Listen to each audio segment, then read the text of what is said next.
Welcome in. Good morning. Happy Thursday. This week has flown. Hey, what goes around? Good morning. How's everybody today? I was thinking that I was going to wake up and look outside and there would be snow on the ground. Nope. We've literally had no days in Utah where we've had snow on the ground in the valleys. There's snow on the mountains. You can look up and see snow, but there is no snow on the ground and has not been, not even once this winter. So we're going to be in drought conditions again. Well, I guess we still are. So not cool. I mean, I'm not complaining about not having to shovel snow, but it's not good for the water situation because we rely on mountain runoff for our to refill our water in our reservoirs and everything like that. So drought conditions coming up, sadly. All right, how's everyone today? Do you have snow at your house? Is there anywhere that's getting snow a lot this year? Maybe the Northeast? I don't know. Doesn't seem like there's been lots of snow. Definitely not in the West. All right, so who caught our show last night? We talked about shipping briefly. If you missed it, you can go to YouTube. It's in the 60s today for you. Yeah. Central PA, not much here. Okay. Um, in my show notes, the second paragraph has my YouTube channel name. So if you missed last night's show and want to rewatch that, we talked about shipping and we talked specifically about custom shipping profiles, and I showed you how to set those up, and we talked about why you would want to use those. So if you need that, make sure and go rewatch that in the lives on my YouTube channel. So what's everybody got going on today? Who has a show today? If you have a show today, tell us in chat when your show is and what you're selling. So I have a show today and we are selling our normal stuff, fabric. And it is a different show than normal though, because we are selling an estate for somebody. And so we're selling their stuff. So that's been fun. So What Goes Around has a show this morning selling fabric, lace, and trim. 911 initiative. One for TGC this morning and another for crafts at about 3:30. Crafters Outpost today at noon. Live demo on how to make a vintage junk journal. That's cool. So by vintage junk journal, what do you start with? What's your base? Do you find a cool old book? Or do you just use all vintage stuff? So vintage paper, like everything has to be vintage or mostly vintage. Getting back into your craft shows. I know. The craft shows are so much fun. So trading cards for 911 and crafts, and then Crafters Outpost junk journal. It's made out of envelopes. Oh, I have a whole bin of those. And I wondered, I mean, I sold some of them in sets, but I still have a bunch. And it's like they took a bunch of just regular mailing envelopes, and I think she like soaked them in tea or something. I don't know. Is that what you do with them? Because I couldn't figure out how she did it because they're all kind of a little bit wrinkly and stained to make them look really old. So I have a bunch of those. And honestly, oh, coffee, that makes sense. Coffee died. Honestly, I almost threw them all away. I was like, what?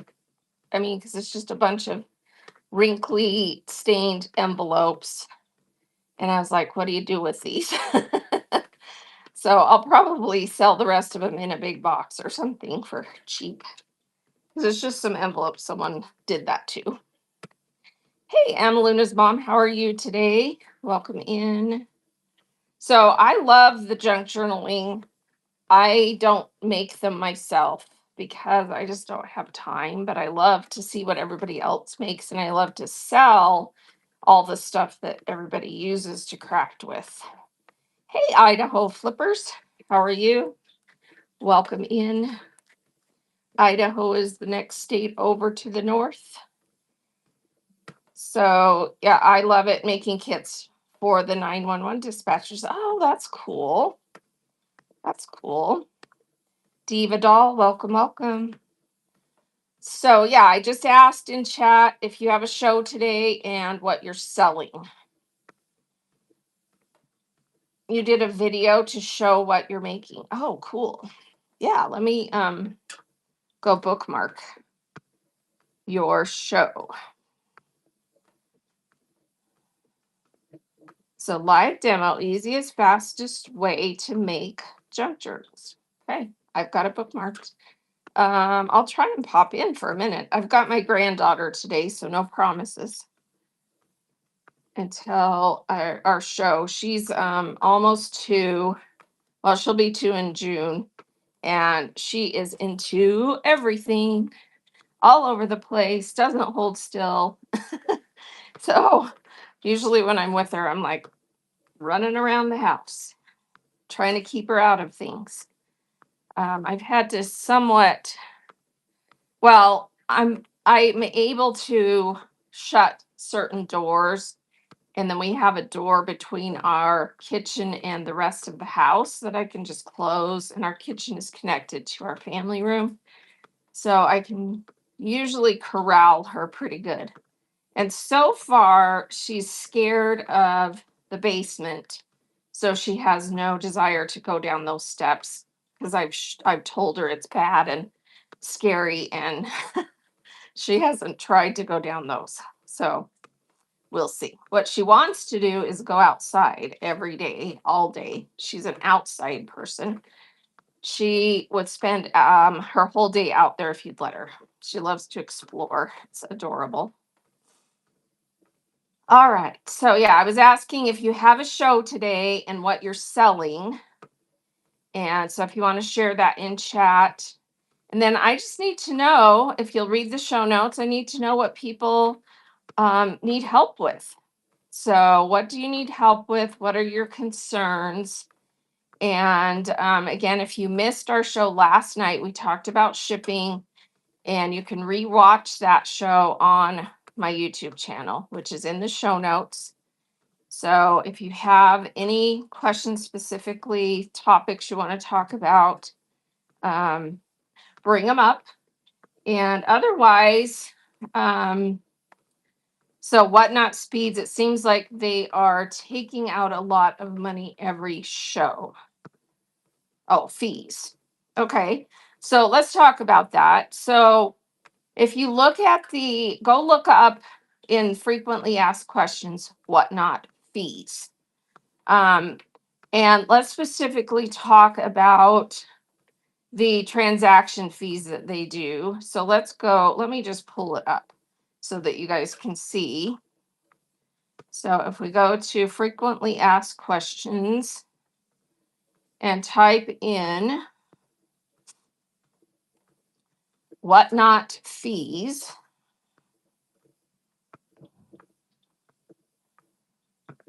it will help you understand some things you can do to try and make those fees a little bit less. Okay. So there's two that starts out telling us there are 2 kinds of fees. And then, Kim, I see your question. We'll talk about that next. There are 2 kinds of fees that will always impact your sales on your earnings: the commission which is 8%, and the payment processing fee, which covers service provided by the payment processor. These fees are charged once your item is sold and automatically deducted.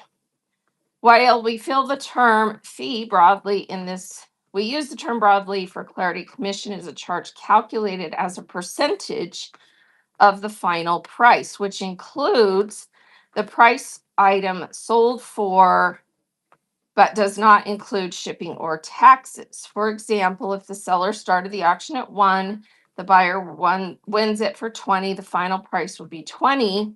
The seller has a bin price listed at 50 and a buyer offers 45 and accepts, the final price is 45.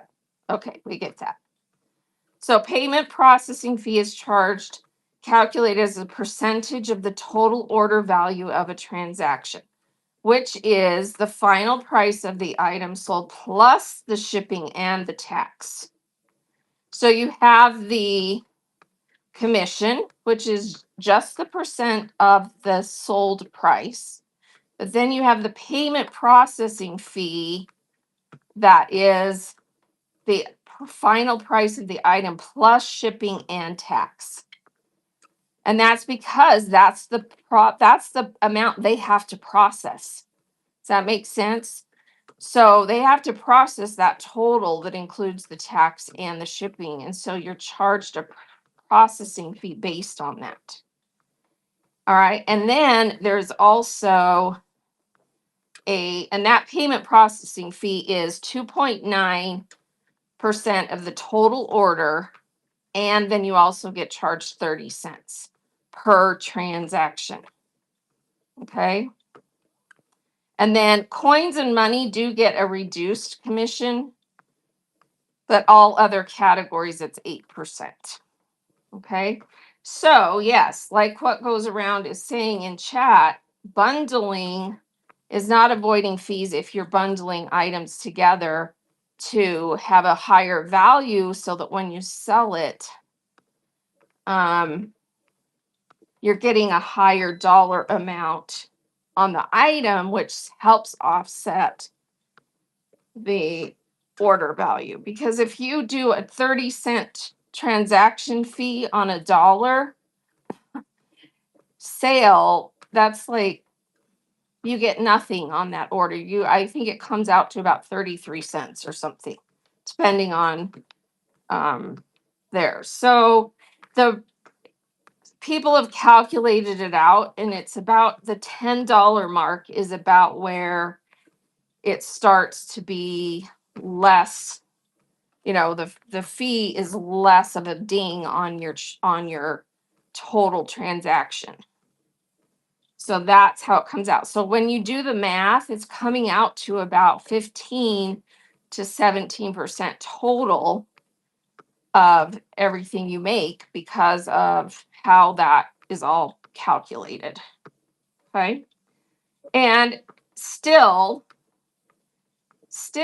it is a lot lower rate than most platforms. If you compare that to the fees that are charged on most other platforms, Whatnot is still the best deal. So I don't know. It is discouraging, I know, because you think, oh, I should be making a lot more money. I should be keeping more of this.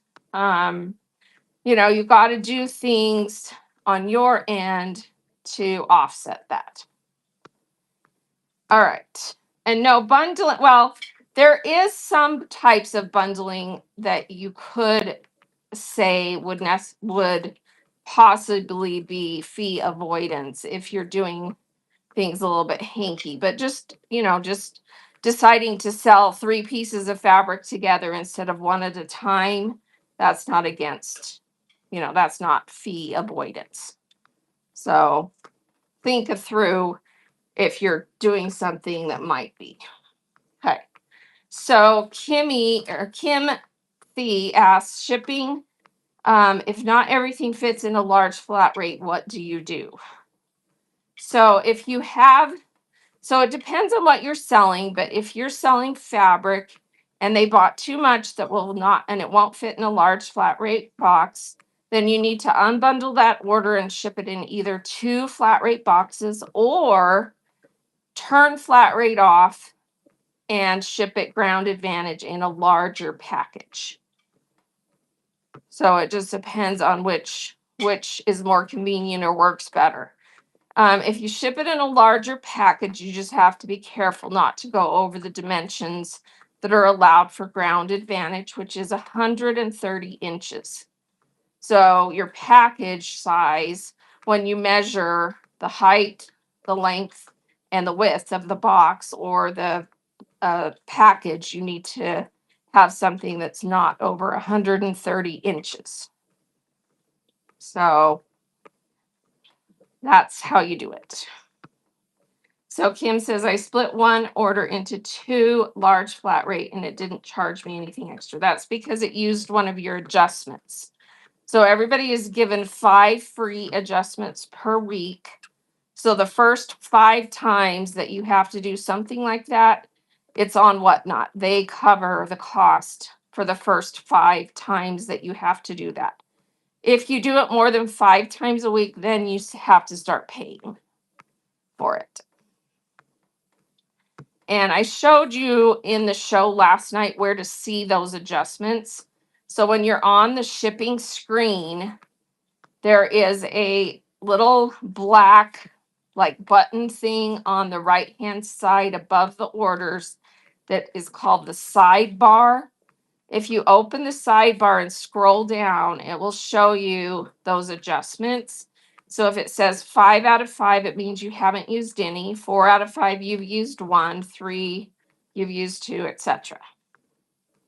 So yeah, that's why you didn't get charged. All right, let's see. So what goes around says, so if I say me instead of run it, and it's put aside until I say I get to 100, there's no fee avoidance other than the credit card. So let's say, oh, if you do the claim show and then, and then bundle their order and then run it, yeah, that's fine. That's fine to do it that way because you're just bundling their order. Most people don't love those kind of shows because they can be kind of slow because you're having to wait for people to claim it and then wait for someone to check out. And you also run the risk of someone ghosting you, that put a bunch of stuff aside and then leave and don't come back to check out. So, there's a risk in doing those kind of shows. But if you do a slower pace, more laid back type of show anyway, and people like that, then great, go for it. You do have to be pretty organized and make sure that you keep everybody's orders straight and you know how much each item cost. And when you go to total it, it doesn't take you 20 minutes to do everybody's orders. But yeah, you can definitely do those kind of shows. Let's see. Last show Whatnot charged me the adjustment if I went over a random weight. Some were 7 pounds, some were 8 pounds, some 9 pounds. Size was 12 by 12 by 12. Cost was about $4. Let's see. If I went over a random weight, let's see. I went over a random weight. Some were 7, some 8. So were they all had they all been, how did you have your shipping settings set? Did you have it set so that it was undercharging the weight per item and then you had to up the weight because it was actually heavier? And it was oh, okay. Yeah, so then when you actually sold it and added everything up, it was more weight than you had originally calculated. And they were going over 5 pound Ground Advantage. So Ground Advantage is not 12 by 12 by 12. Ground Advantage is 130 inches. So once you go over 5 pounds, your max girth is different than under 5 pounds. So under 5 pounds, it's got to be 12 by 12 by 12 or less. Oh, thank you for the raid. Be perfect. How are you today? Thanks so much. Everybody give Be Perfect 74. Let's click on her profile. So Be Perfect, a little bit of everything. And her next show is today, selling cotton fabric by the yard. We all love that. So everybody give Be Perfect a follow and bookmark that show. That's today at 9 p.m. Tomorrow she's doing bags of beads and charms and scrapbook paper on the 12th and lace yarn and more on the 14th. So everybody give Be Perfect a follow and bookmark those upcoming shows. Thank you so much for the raid. All right. So back to that question about ground advantage. So yes, when you go over 5 pounds and you're shipping ground advantage, the max girth your box can be is 130 inches, which means you measure the length, the height, and the width of your box. And if it's over 130 inches, it's going to charge you no matter what, because that's outside of the allowed adjustment size for that. So it didn't charge at 6, it gave me a free adjustment at 7 pounds, charged me 4, probably because the box dimensions for that one were more. So, or you had already used your adjustments. So again, do that little sidebar thing I was talking about to check how many of your adjustments you've used. Because anytime you change anything that's outside of what it originally calculated based on the shipping settings you had in there, then it used them. So, well, it gives you 5 new adjustments every week, but you only have 5 a week. So if you don't use them one week, they don't roll over. So you only get 5 a week no matter what. So, that's, they don't, it doesn't roll over and then you accumulate free adjustments.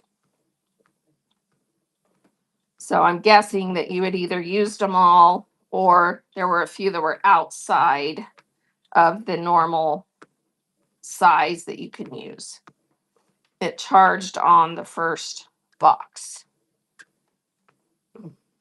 Yeah, I would have to have been there to look at your settings to see. But it's very important for you to make sure your weight of what you're selling is accurate. So size was 12 by 10 by 10. Yeah, and it's also possible that you had it set for one shipping category and then had to change to a different category, and then the charge is going to be different if the weight is over 5 pounds.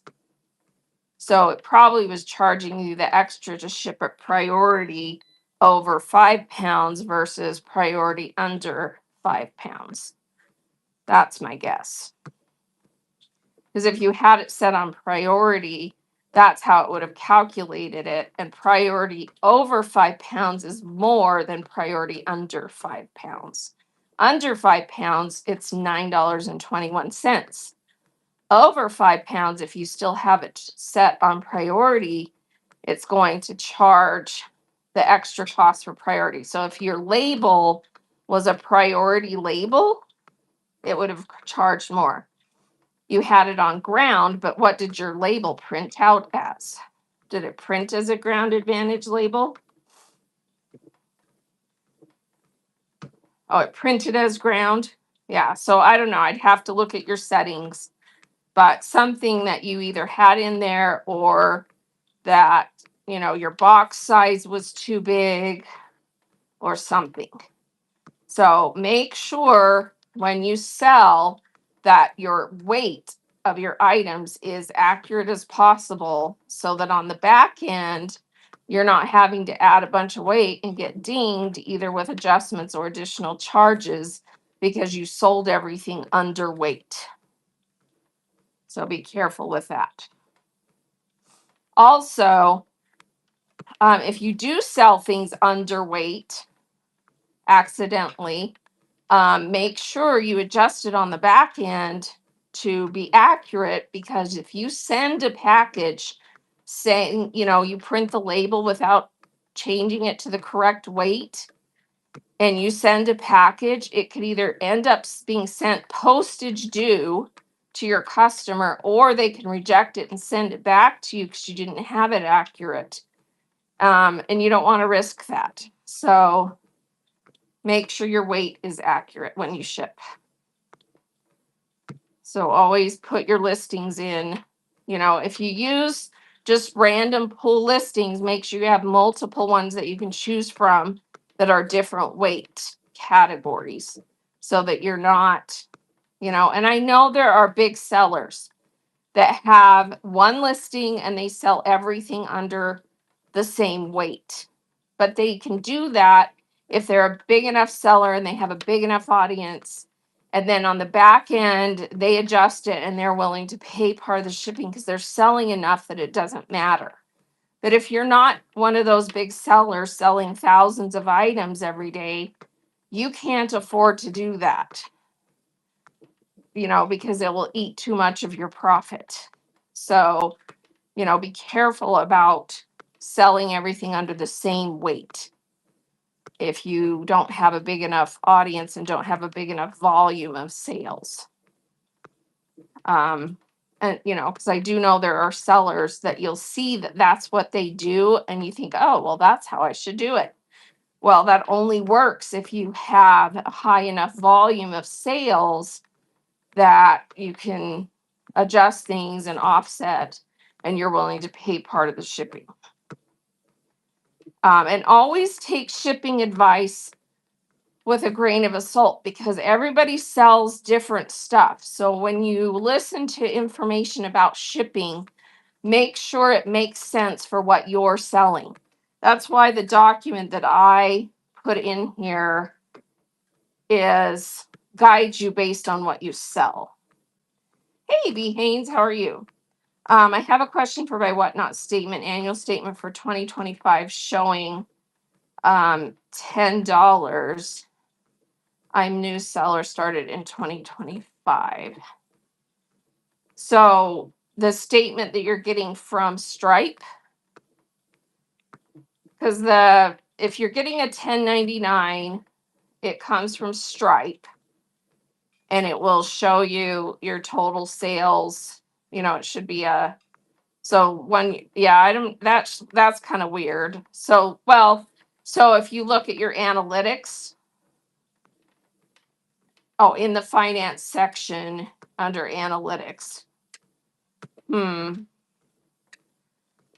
Yeah, I would wait and see if you didn't sell over a certain amount, they might not generate one for you, but it is a little bit delayed. So when you look at your analytics, if you look at the dates, it's a few days, about 5 days, I think, behind, because it takes them a little bit to get all the numbers totaled, because they have to wait for you to completely process all your orders if you have outstanding orders. But yeah, that seems kind of weird. So if you can't figure it out, message them, show them what you're seeing, and message them and ask, why it's showing that number, because that doesn't sound accurate. Let's see. KHYA says, I started selling 5 months ago in the yarn community. I haven't done a cash out yet because I was nervous about taxes. I'm setting up my LLC. Should I wait?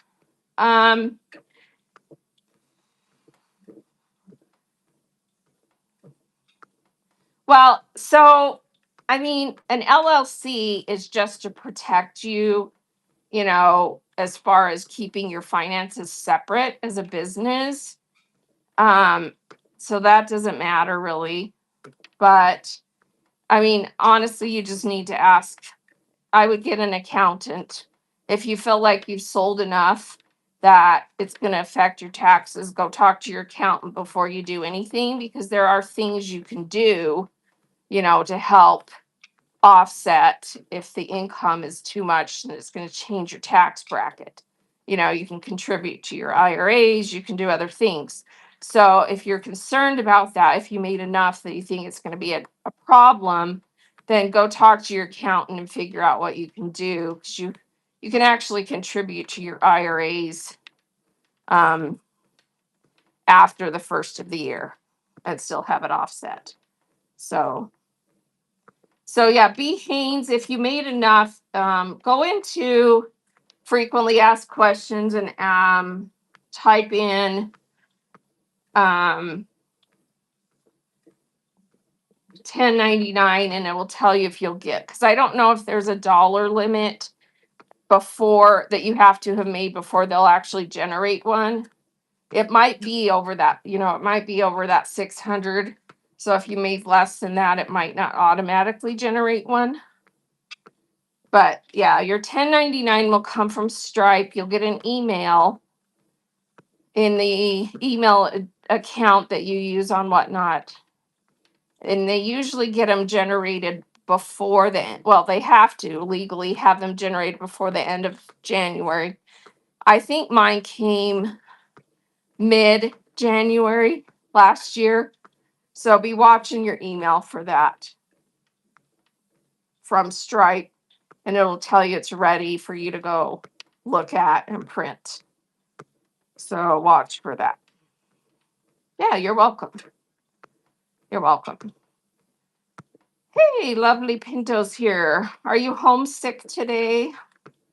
I hope not. Yes, I'm on my treadmill walking. This is my normal setup. I get on my treadmill every Tuesday and Thursday mornings. And instead of watching Whatnot and buying, I talk to you guys and help everybody learn how to sell. Oh, your joints are killing you? Oh, that's not fun. Now I'm worried about you. That's not good. You're younger than me. Your joints shouldn't be hurting you as bad as mine do. Not cool. So yes, I'm on the treadmill. I don't walk super fast. If I walked too fast, I wouldn't be able to do this. And I do hold on. But it's just kind of my way to get my exercise in. And, it was an epiphany I had. Oh, you've had arthritis since your late 30s. Darn it. Hate that. All right. People pay tax on every order. So how does that work with the money I make? What do you mean? So Whatnot collects the sales tax for each sale and distributes it to the different states that charge sales tax. That doesn't affect, well, it does affect your total bottom line in one way, which is that the processing fee that they charge, which is 2.9% plus a 30-cent per transaction fee, is based on the total processed amount, which is the total you sold it for plus the taxes plus the shipping. So the total order. So that does affect the bottom line, because that 2.9% is based on the total, not just the sold price. Because that's the amount the credit card has to process, right? They have to process the amount the person's bought it for plus the sales tax plus the shipping. And so, because and it makes sense, we're the person selling it. If you go into a retail business and use a credit card, they get charged that same transaction fee. And that's pretty much the standard fee of, processing fees are anywhere from 2.5% up to 4%, depending on the credit card processing company. The 30 cents is kind of Whatnot's way of, we have to pay for the processing service and arrange all of that. That's their little, charge for providing the platform and the processing service. So yeah, that's how it works. So it does affect you in that way because the amount of sales tax is added on to that total when they calculate the processing fee. But you personally do not have to worry about, distributing sales tax, filing sales tax outside of your own state, whatever's required in your own state. So, peace to you as well, Gabrielle, or Gabriel. I'm probably saying, I said Gabrielle like female, it's probably Gabriel. Or is it Gabrielle? Which way? Either way, happiness, peace to you as well. Welcome in, everybody. If you will please read the show notes. And if you have questions, just put them in the chat with a question mark so that it shows up in bold. Kinetic Lace asks, does Whatnot charge commission fees on sales tax as well? No. The commission fee is 8% off of the total sold price. So if you start something for $2 and it sells for $20, the 8% commission is charged on the $20. The processing fee of 2.9% is based on the total processed sale, which is the price it sold for, plus the sales tax, plus the shipping, and another 30 cents added to that because that's the Whatnot processing fee. So that's why when you look at your totals, you're like, okay, I thought the commission was 8%, and you add it all up and it comes out between 14 to 17% of your total sales. Also, remember, if you have the rewards program in place, it also, your totals are, they take out coupons, they take out, if you offer any coupons, the rewards coupons, or also if you had any shipping fees. So yeah. Texas charges taxes on commissions now state by state, I guess. Oh, interesting. Interesting. So wait, let me think about that. Texas charges taxes on commissions state by state. So if you're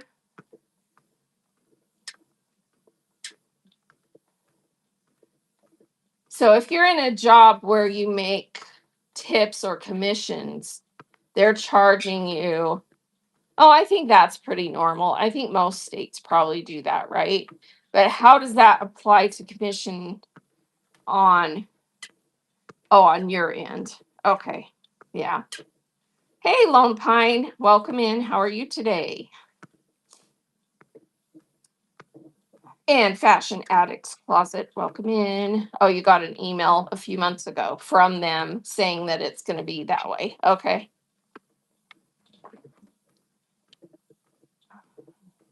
Yeah, that's kind of weird because, that commission is added to, is taken out, or is the fee. So that seems kind of weird that they can charge on that. Yeah. I don't know. That's kind of confusing to me. So here's the other thing. It's kind of weird. So if you look, there's about a handful of states that don't charge sales tax.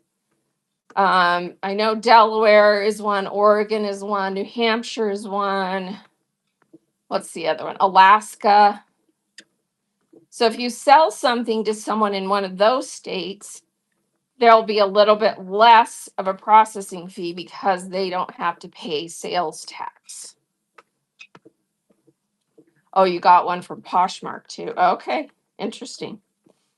So Diane says, I follow a seller that has starts at $1. She doesn't sell very much over 2 to 5. With all the fees, how is she making any money? I don't think she is. I don't think she is. But it depends on her strategy. Because if she is trying to build it to, because let's face it, dollar starts or low starts are fun. It's funner to have things get bid up, right? It makes it more fun.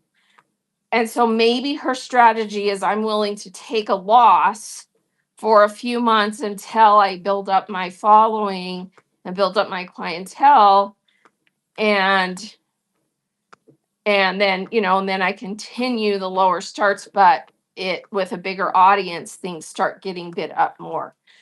That might be her strategy. I don't recommend that strategy unless you already know that you've got something big. And I don't know how you're going to know that, but I was talking about this last night in our show. So you have some sellers on the platform that pretty much did that, but they really researched, knew what they were doing, set things up the right way, and knew that if they built it, that it was going to make it for them, or they took that risk. They were willing to take that risk. So an example is House of Coop. If you've ever been into their shows, I mean, they started from the ground up just like everybody else, but they had a very specific plan, very specific strategy, and they did dollar starts for a long, when they decided they were going to go for it. And it worked for them, and now they're huge and booming.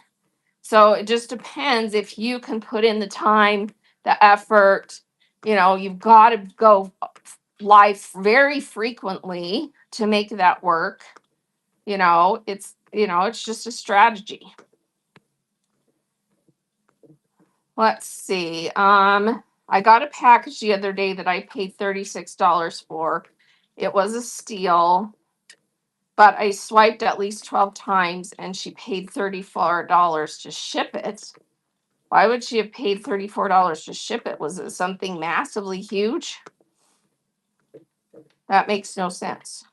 Or do you live in Hawaii or Alaska? Hey, Fabric King. Oh, it was a full bolt of fabric. Oh, okay, gotcha. So yeah, she probably had it in a box that was oversized, and so she had to pay extra to ship it. Because when you do Ground Advantage, the max the box can be is 130 inches. Was it an upholstery fabric bolt or a regular quilting cotton bolt?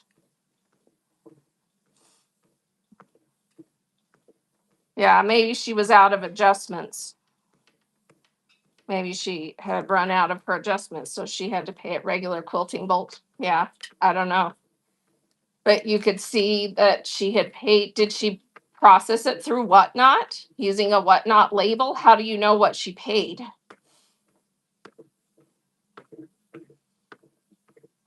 Because it doesn't usually show on the Whatnot label what the post office stamp. Did she not process it through Whatnot? It should have had a Whatnot shippo label on it.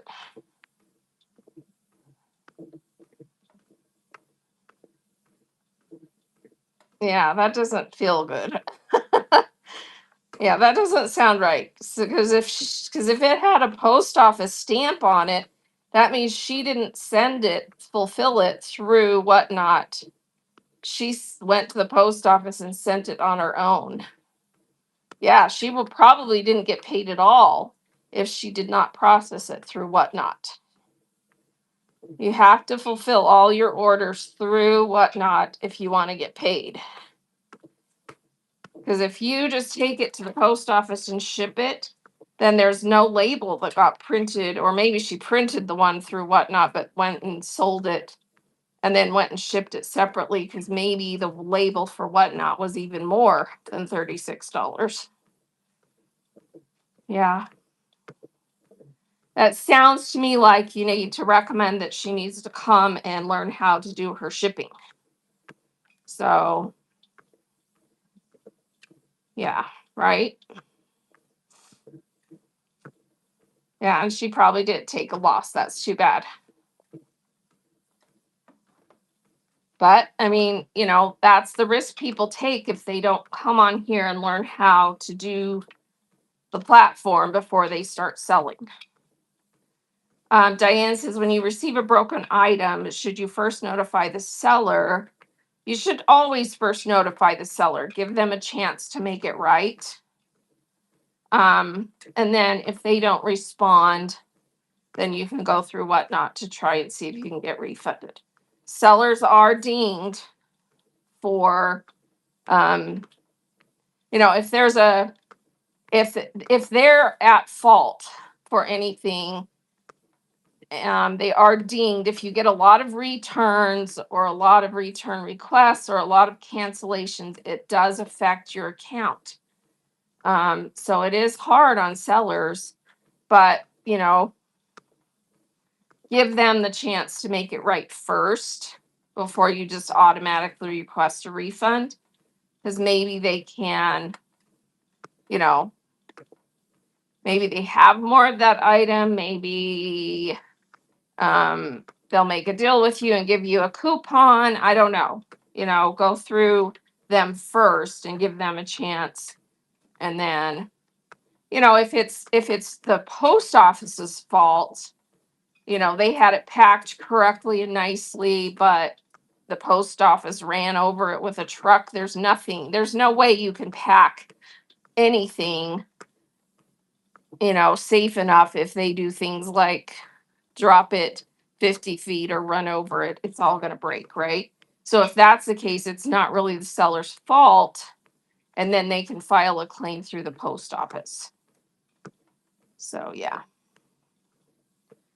Yeah, exactly. If she didn't use Whatnot shipping, it's not even going to show that she shipped and delivered it. But what I'm saying is she may have gone ahead and printed the label and everything, but then cheated because the label Whatnot printed was a normal one, but she realized it wasn't going to allow. If she had put that label on there, it wouldn't have been able to ship correctly. So then she just went and took it to the post office anyway. But it's not going to show delivered. So I don't know. Yep. They might not even get paid, which is sad. So yeah, one of the things I recommend to new sellers, please, please, please utilize practice shows, because you can do as many practice shows as you need to. Because a practice show is a real live show. It just doesn't show up in the public search, and you invite through a private link anyone that you want to attend that show. So have private shows and invite your friends and family to come and have them actually buy some stuff that you have to ship so that you can learn how to do it before you start going live with the public, and make sure that you've got everything set up correctly and that your weights are accurate and that you know how to ship. If you're nervous about it, do that so that before you ever go live, you've already technically gone live and done all the whole process. And that will mitigate a lot of those problems. You'll be able to have people tell you your lighting's good, they can hear you, they can see you, your internet connection is good enough.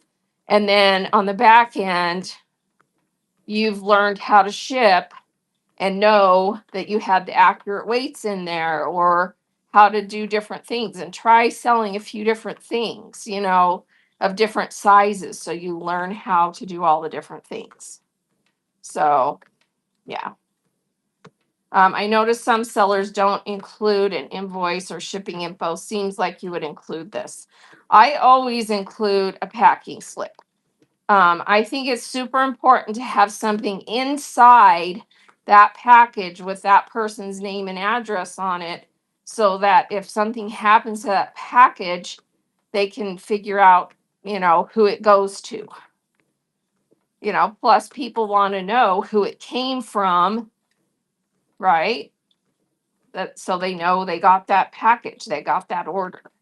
So I think that's important. And yes, you want to look professional and have a packing slip in there. Do you have to print all the pages? I print all the pages for new customers. And then once they are an established customer, I print the first page of their packing slip and circle the number of items. And if I have someone request that they want the whole thing, I'll print the whole thing. But I just feel like having something in there that proves whose package that is also makes, it helps you double check that you've got the right order with the right label, with the right package. It's just one of those things that helps make sure everything's accurate.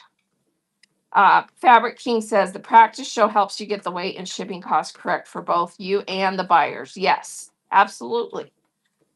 Do some practice shows. People, I think there's people who, expect to be able to just come on here and start selling and learn it on the fly. I compare it to learning how to drive. Do we want people learning how to drive on the fly? No, not safe, not cool, not a good idea. You got to go learn, you have to go do the reading and take the test and do the driving test and make sure you know how to drive. So when you come on Whatnot, please learn how to use the platform before you start selling to the public.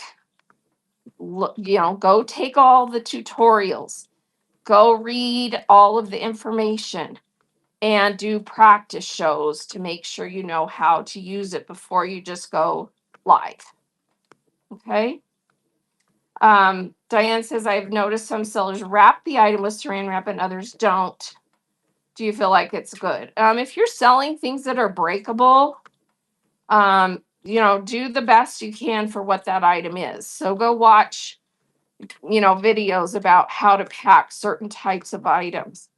I think it's probably a great idea to use saran wrap if you feel like it needs to be compact and all kept together. So I don't sell a lot of breakable things, partly because I don't want to have to do all that process. But yeah, do what needs to be done to make sure that's going to arrive safely, or don't bother. Why would you even bother selling stuff like that if you don't have the intention of packing it correctly enough for them to get it without it being broken? Seriously. If you as a buyer go into someone's show and buy something made out of glass or something else breakable or fragile, your expectation is that you spent money on it and you want to get it in the condition you saw it in, right?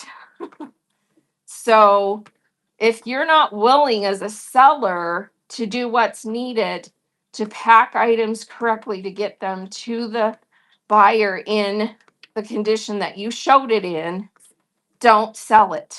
Don't be a seller of fragile, breakable items if you're not willing to wrap it correctly for it to get there safely. And I know there's outlying circumstances that you can't control, like the scenario I said where they drop it and the truck runs over it.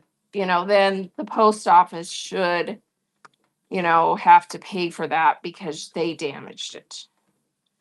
And yes, you should be protecting your fabric against weather, especially this time of year. I send all fabric in plastic bags, in a nice thick plastic bag, so that if it gets torn, if the package gets torn, your fabric is still okay inside the package.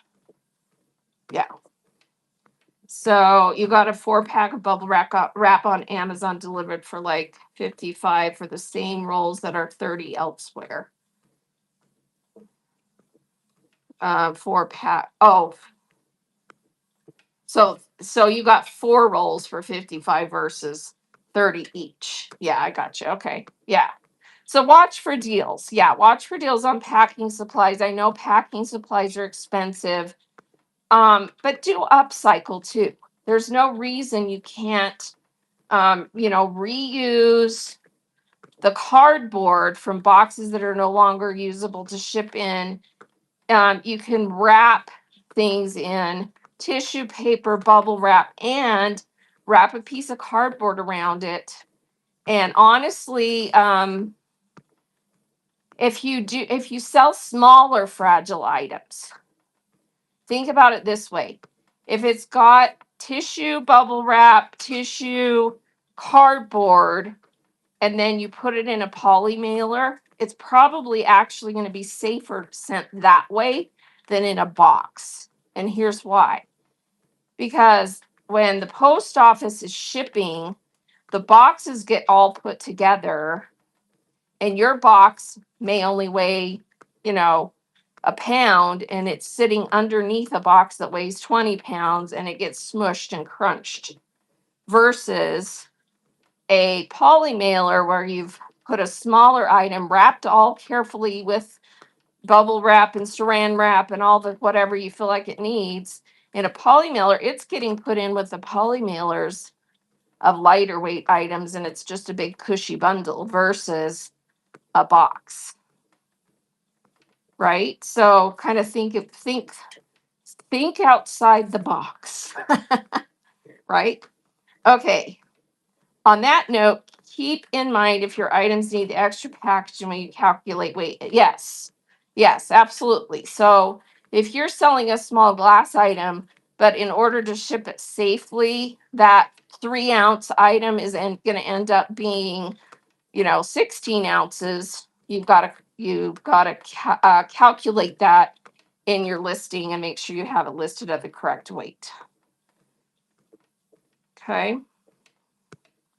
Let's see. Lovely Pinto says, in my first show, a package showed up in California, soaked and ripped open.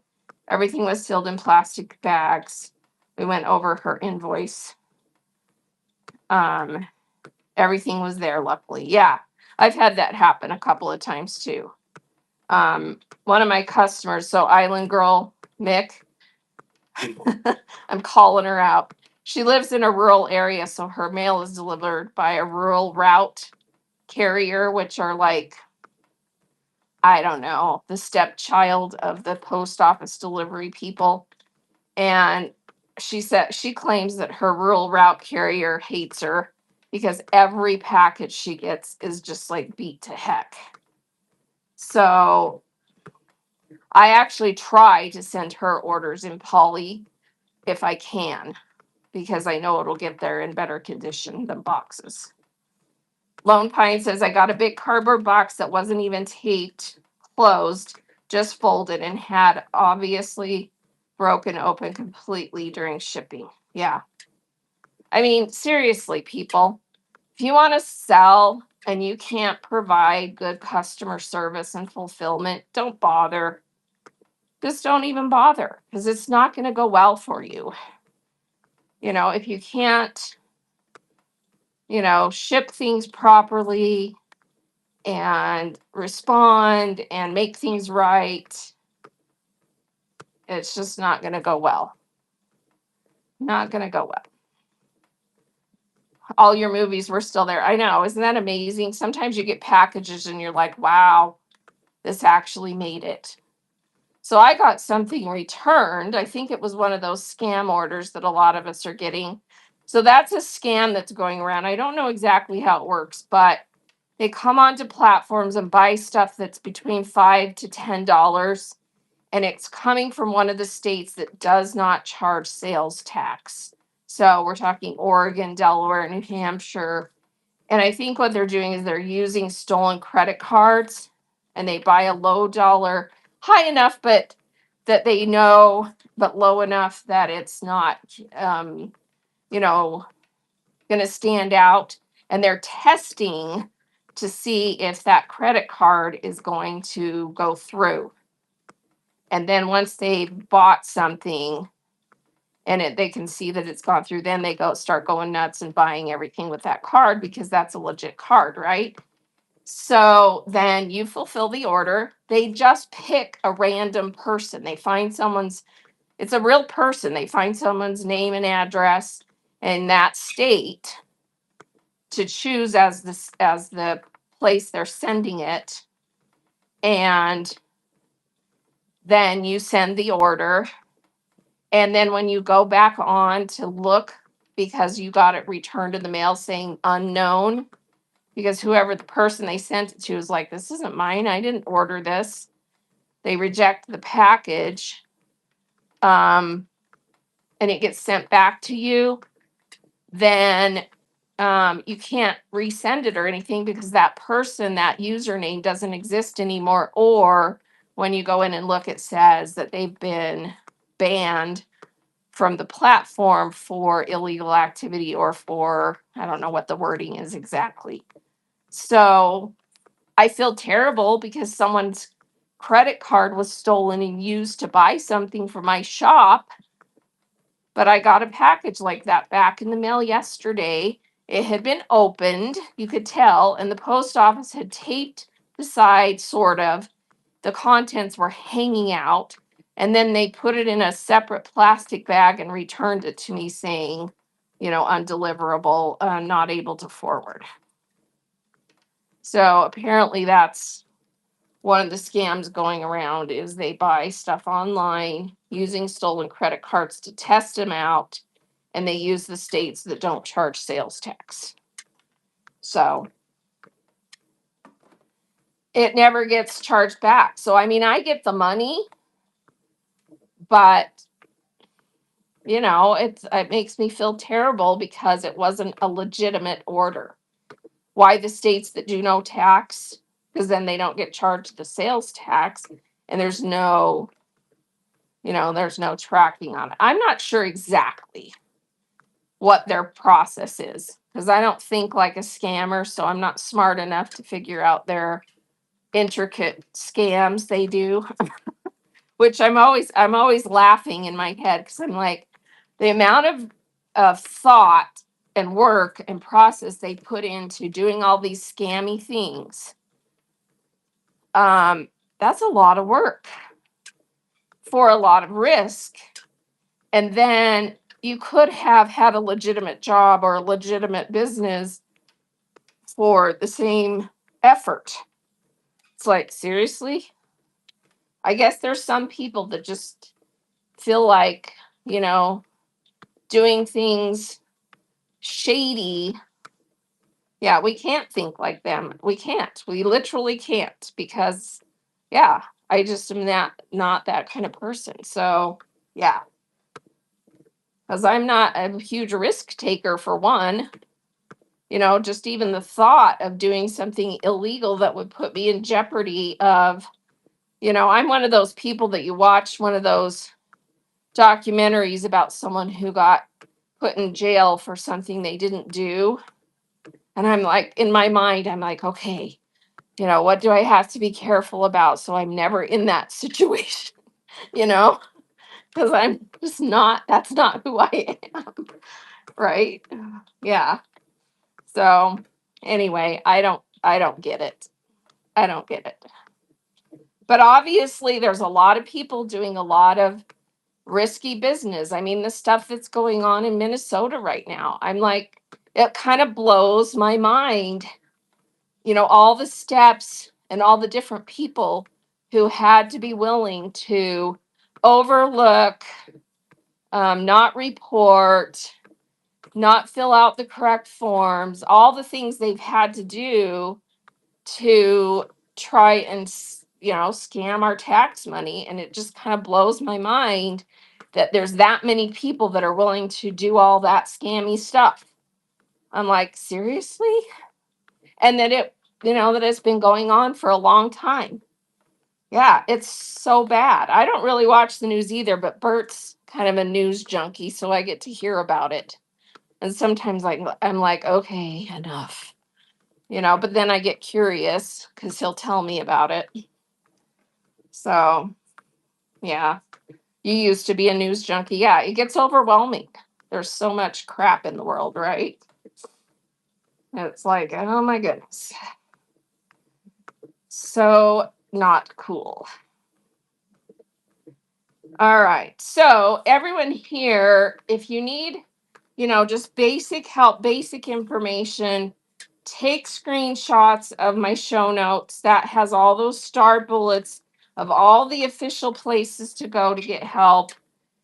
And then in my auction tab are all the documents that I share on all different topics. Do your due diligence and learn how to use the system. Oh, is the sun shining at your house? I wish it were at my house. It's cloudy and dreary out there, but there is no snow. Bad in the sense that we're going to have a major drought this year, but good that I don't have to go shovel snow. Oh, you had a storm earlier? You guys get some wicked storms where you live, like wind and lightning and rain. And yeah, it's raining at your house, Sharon.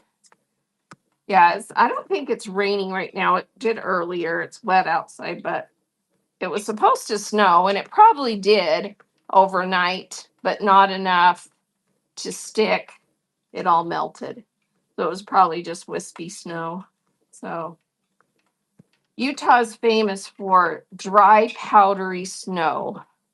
That's why it's such a big skiing state, because I don't snow ski, so I don't know. I don't get it, but apparently really dry, fluffy snow is much better for skiing than wet, melty snow. So Utah is famous for our ski resorts because of the powder snow that we get here. And so usually when we have snow, heavy snow, honestly, we don't get lots of good snow for snowman and stuff because the snow doesn't stick together very well until it starts to melt a little bit. Because that powdery snow doesn't stick together good. So when I was a kid, we had to wait until it got a little bit warmer so that the snow would stick together before you could build snowman and igloos and have snowball fights. You get a lot of ice and slush. Yeah. When I lived in Washington State for a few years, you don't get a lot of snow accumulation in the lower areas. But what they get there are these horrible ice storms. The first one I experienced there, I was like, whoa. So the wires, like the electrical and telephone wires, would actually have big old sheets of ice hanging from them. And if they got too heavy, it would break the lines. I had never seen that before. That was so freaky. So it would be like super wet and rainy, and then get super cold and have the ice accumulating.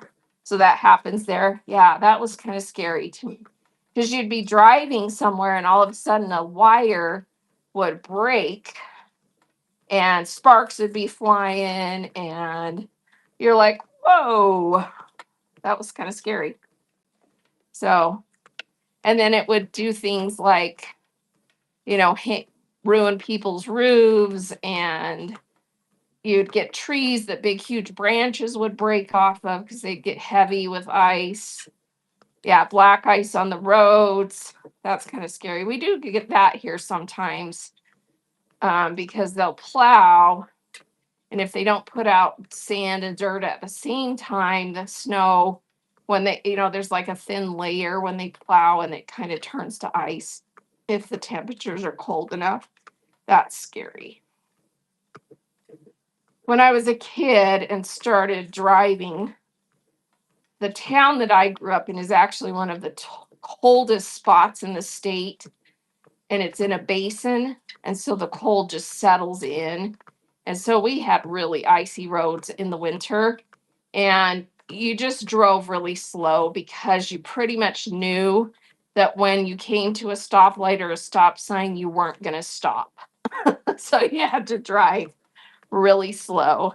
And people just, you know, people just were very aware because you'd come up to, well, you actually only had about 2 stoplights in the town I grew up in, but you would come up to a stop sign and you pretty much knew you were going to slide at least halfway into this intersection if you stopped too fast. So you would go really slow and put the brake on just intermittently into the intersection because otherwise you were going to slide all the way through. So, and hope nobody else was coming the other direction.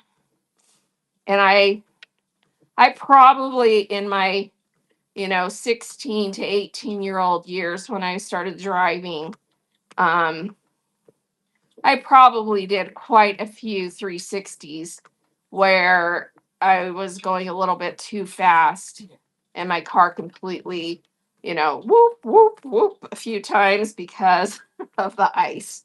But it was a small town, lots of space.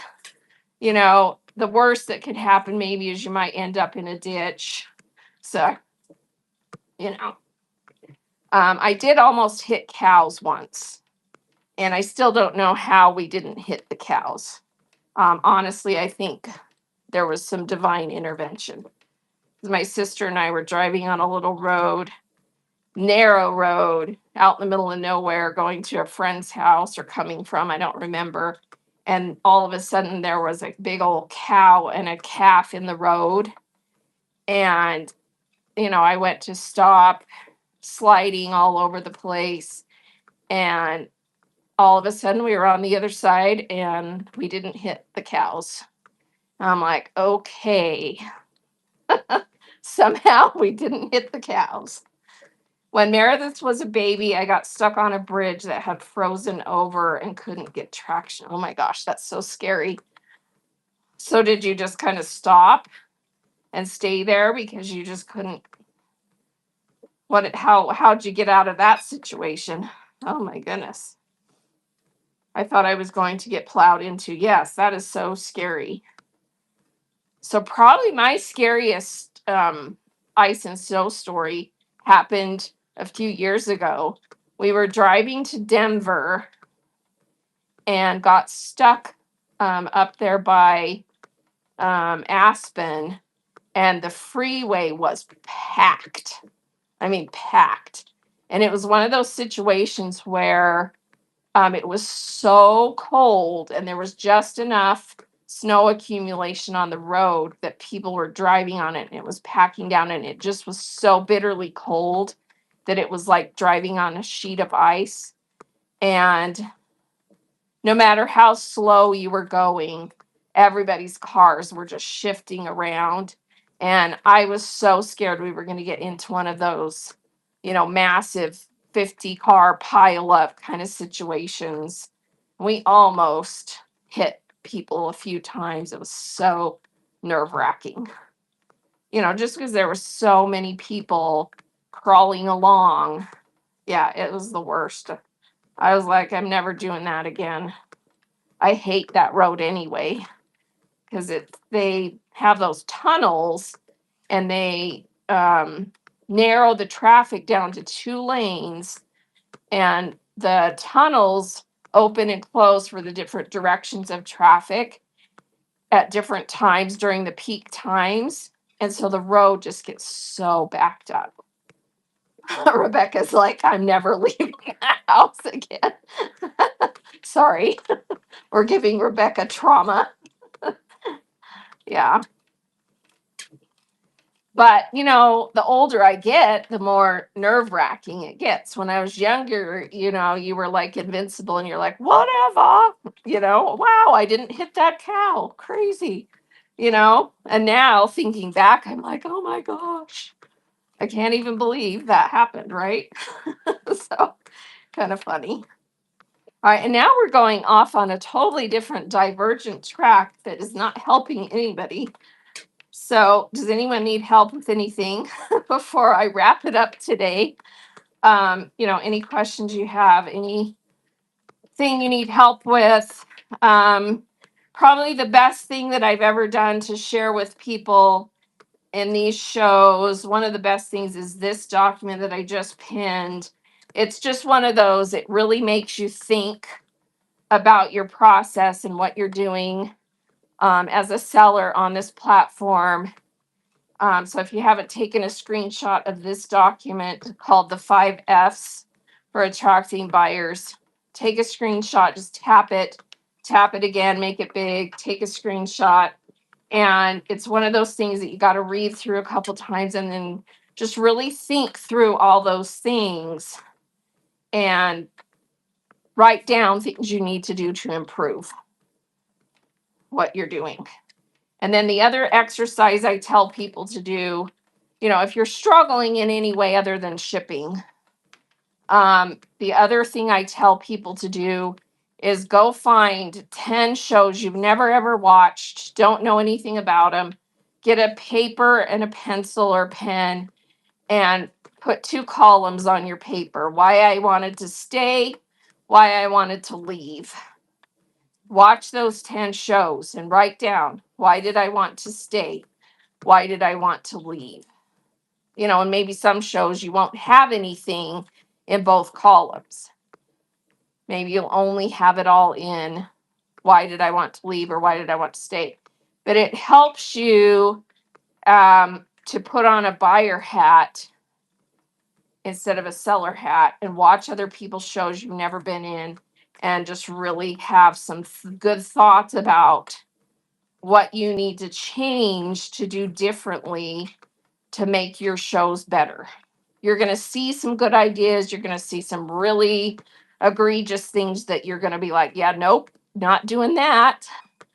And pick some shows that have just a few people in. You can put yourself in private mode so that they don't even know you're there. And just go do that. And then after you've done that with about 10 shows, then go watch the ones you love, the ones that you're like always tempted to go into, and do the same thing.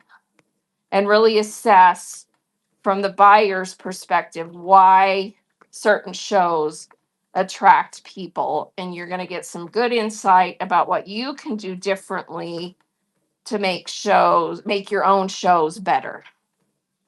So there you go. That's my big tips of the day. All right, I need to wrap things up. If no one has anything else they really need help with, I'm here every Tuesday and Thursday. Feel free to drop in anytime if you have questions or concerns. And I just come on and offer help, give information, give documents to help people, and hang out with you guys and enjoy it. So everybody have a great day. Hope your shows go well. And yeah, let me know if you need help. So I'm going to go find someone that we can raid. Let me go look and see who's out there live. We'll raid into a fabric show today. Let's go raid into, wow, there's quite a few on this morning.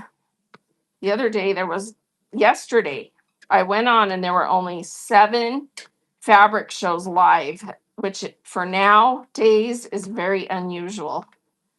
So usually, what goes around just went on. Let's go raid her. She was in here earlier commenting. So we'll go right into Joan. What goes around? Everyone have a marvelous day and stop in my show later if you're so inclined. And lovely, I hope you feel better. All right, here we go. Reading into what goes around. Bye now.